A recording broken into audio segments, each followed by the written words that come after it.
The swivel is the small metal joint where the fishing line and the weight get tied together, and it was clearly sticking out of Darren's eyeball. The actual fishing weight, however, was nowhere to be seen. We walked round to the shop. All you could see was the line coming out of his eye. So I wasn't actually aware quite what had gone in.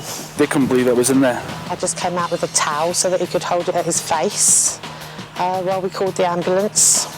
I initially thought it was just the swivel off the top of the lead weight, but the patient then said he could feel something in his eye.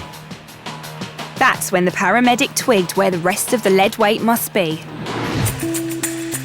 The entire 4 centimetre, 600-gram fishing weight was sunk so far inside Darren's left eye socket, it was invisible from the outside. It seemed almost certain that Darren would be permanently blinded. His skull could also be shattered. Took me to the hospital, and then the doctors come to see me.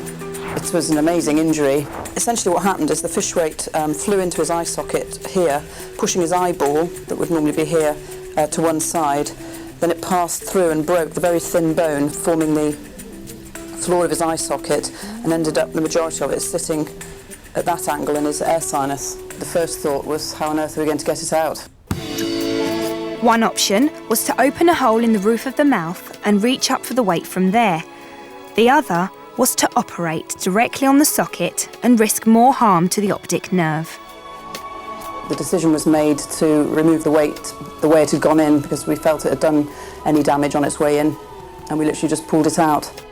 It wasn't quite that straightforward. They also had to remove Darren's eyeball from his socket to give them access. But the surgery then involved a more extensive repair of his eye socket using a metal plate.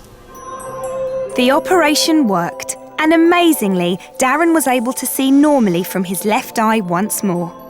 He was quite lucky in that you'd think that the lead weight would just smash its way in there. Incredible he wasn't blinded, 1 centimetre to the left, and I'm sure he would have been.